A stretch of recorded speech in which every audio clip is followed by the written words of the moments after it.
Hey everyone, so in the last video I made, which was the 9 Lives movie review, I mentioned that I hadn't made a video on Suicide Squad and that I wanted to make a video, and when I made the video I tried to edit it together, and because my computer's so old and editing software so bad on it and Dale and Tom hadn't been around so I couldn't make the video with them, it just never happened. But I did want to talk about the movie, and this video won't necessarily be a review of the film. It's more a video explaining, how I think it's a step in the right direction for DC Comics and their movie universe. So I want to talk about the movie in detail. So this video will have some spoilers for Suicide Squad, obviously. So what I want to first talk about is the fact that I think the movie's a lot lighter in tone. I mean, there's flashback sequences towards the beginning. You've got the flashback with Harley Quinn and the Joker, and it's pretty dark. But what they do, they put in music, and there's like some humor in the film that was absent from the last two movies out of the DC universe. I think Man of Steel and Batman v Superman, there was nothing to it in terms of humor. And I think this film adds a lot of humor. And I've seen the Justice League trailer as well, and it looks like it's going to be a lot funnier than what you've previously seen. And I'm not saying that the DC movies have to be hilarious, but I think the dark and brooding tone for a comic book movie isn't necessarily the best way forward, because, dark and brooding's fine. Batman's that sort of character, the Joker and Harley Quinn, they're really sort of anarchic and stuff, but they've got a dark backstory, and all the characters in this film have dark backstories. They're all villains.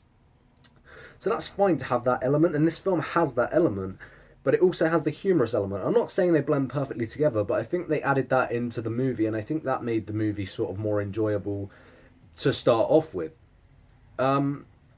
There are problems with the film. The pacing's not that great. The music's not that great because they edit it together in such a way where it's like, there's one scene with one song and the next scene skips to a completely different song that doesn't really fit. But I think for the most part, a lot of the music did fit the film. We had a bit of White Stripes thrown in there. Justice League had White Stripes in their trailer. Maybe that's going to start a trend. I hope so. But, and what I like about this film is that they actually had music written for the film. You got Rick Ross, Purple Lamborghini with Skrillex, and then you've got sort of Heathens by 21 Pilots, and I think those songs really do fit. They're completely different songs. Heathens is sort of the dark song for the main characters of the film that describes them. You got Purple Lamborghini, which is the upbeat sort of anarchic chaos song that's basically the Joker's theme in the movie. So I like that they did that, and I hope that, because comic book movies haven't really done that before, you've never really had someone write a specific song for a comic book movie. And I think that that's a good start if they're going to do that. I think it was a good start in this film for them to have music written by different artists for the film that really actually fits the film. Like I said, not every song in the film fits, but the songs that were specifically written for this film really do fit quite well into the movie.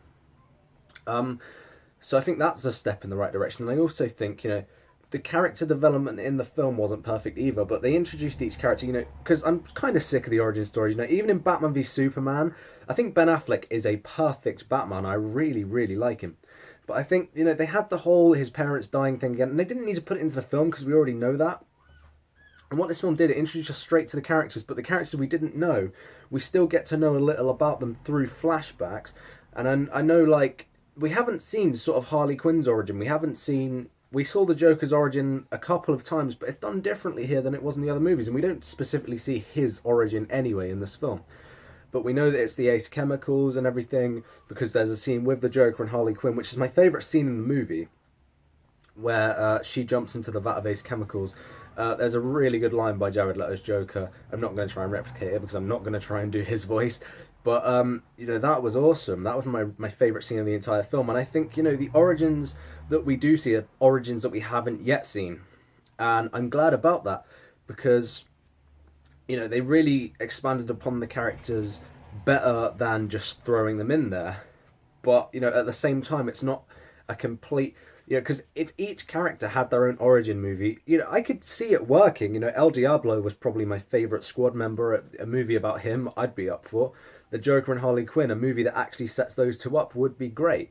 But characters like Deadshot or Captain Boomerang, we see their backstory, but a whole movie based around them probably wouldn't work as well as, sort of a Batman movie or a Superman movie. So I'm glad that they got introduced all together in one film, because it gives room to expand upon them in films in the future. And, I feel like DC are panicking a little because Marvel obviously has all their setup films and they're very successful. They make a lot of money. Fans love them, critics love them. And with the DC films, not a single one of them have actually had completely positive fan and critic reception. Which, if you're a fan of the movies, that's fine. I'm a fan of this movie. I seem to be probably one of the only people that is a fan of this movie. So I know what it's like. But at the same time, I think the critical and fan, sort of backlash against the films does affect the sort of the movies because they're sort of panicking to keep up with the trend, and I think it does affect, and I think it makes filmmakers rush making the films in the process. But I think with this one, David Ayer seems like he's actually quite proud of it. But I think again, I think less studio involvement would have benefited it. But I think this film, David Ayer had more of sort of he didn't have to throw in a lot of lore stuff into the film. Like with Batman v Superman, they had to set up later films. This one doesn't really set up later films. There is a post-credit scene which involved Bruce Wayne setting up the Justice League, but it's not part of this film specifically. This film didn't really set anything up for the future in terms of, like sort of Age of Ultron. If you think of that film, it really sort of, it had to set up Black Panther, it had to set up Civil War. And there's a lot in, and especially Thor Ragnarok, they actually forced some Thor scenes into it to set up that movie. And this film doesn't force anything in to set up future movies. The plot's a bit cliche, the villain's not great, but the same can be said with really good films like Guardians of the Galaxy or even, well, I'd say the Avengers, but Loki was a pretty great villain. But you know where I'm heading with what I'm saying. So yeah, I think that's a good step. Because it's fine to set up a sequel, but it's not everything to set up a sequel, and this film shows us that quite well. I think it was really good that they had their own specific motive. It wasn't a great motive, Enchantress trying to destroy the Earth or whatever. It wasn't great. They could have done a lot more with it. They could have made the Joker the main villain, but I think this film did well of giving us a different interpretation of the Joker, because what we've seen from him is, he's a psychotic guy. We haven't really seen the humorous side of him. Jack Nicholson, I guess we did. But in this one, he's sort of a mob boss, but he's got his own brand of humour that only he would find funny, and that's what the Joker is. And the Joker is my favourite, probably, character in all media.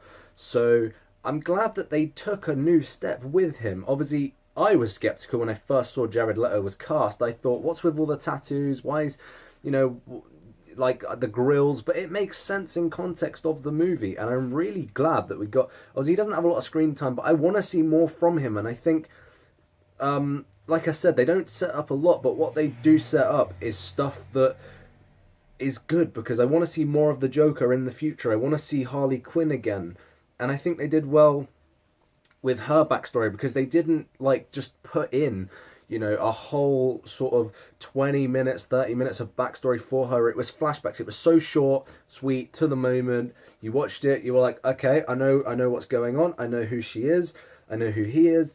That was great. I mean, some characters could have been expanded upon better. Katana has nothing to do, Killer Croc has almost nothing to do, but we probably will see more from them. I wanted to see Katana taking some souls, but maybe we will see that eventually.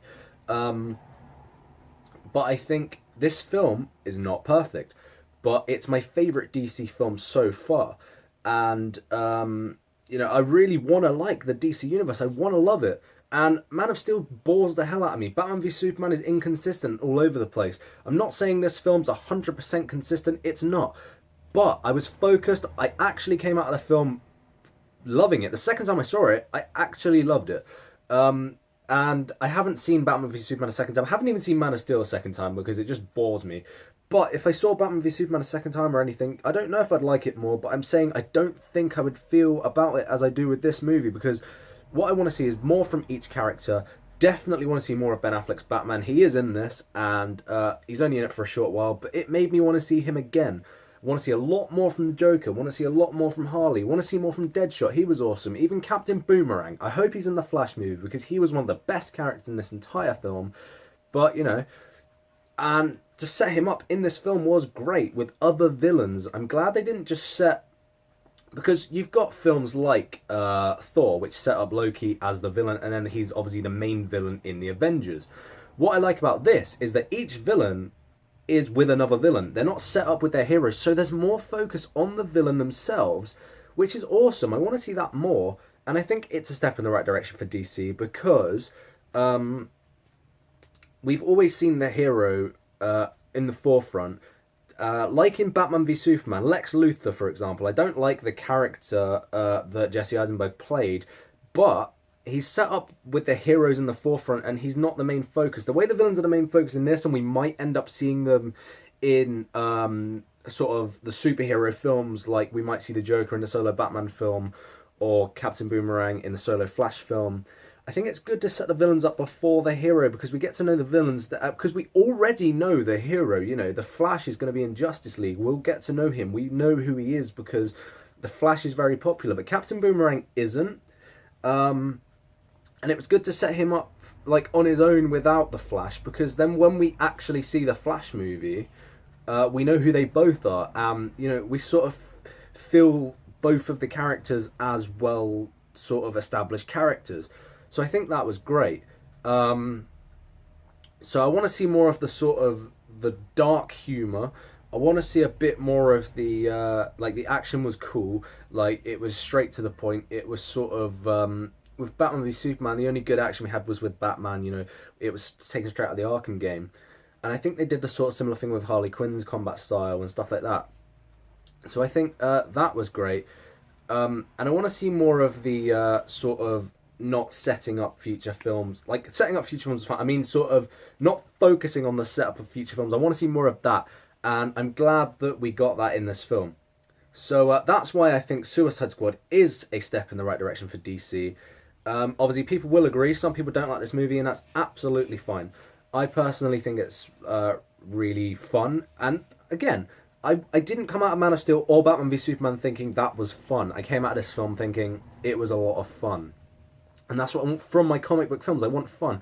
DC are the king of comics, but not the king of film yet. The comics are like the Justice League New 52 looks like what they're taking Justice League in the direction of. That's probably my favourite comic series of all time. And you know why? Because it's fun. It's a fun comic. I have fun reading it. I want to have fun watching my comic book movies. And I have fun watching Marvel movies. And I had fun watching this. And that's why it's a step in the right direction. More fun. Less setup. And, you know, just more sort of, more straight to the point character sort of interaction like we got. Because the characters interact really well in this film, and they didn't in the last two films, unless they're talking about their mothers or anything like that. So, you know, every time a character interacts, Harley Quinn and Deadshot were great together. Captain Boomerang and Slipknot for the 2 minutes of screen time he got. So I want to see more of that. So, you know, I want fun from my comic book movies. I want some humour from my comic book movies, but not over-the-top humour. And I want more DC movies like Suicide Squad. And I think the DC Cinematic Universe can only improve from here. And I hope to see more than a 20% in the next DC movie. So that was my thoughts on Suicide Squad and how it benefits the DC Universe. If you like what you see, subscribe. Let me know what you thought of the movie. If you didn't like the movie, that's fine. If you liked the movie, tell me what you like about the movie. And I'll see you in the next video.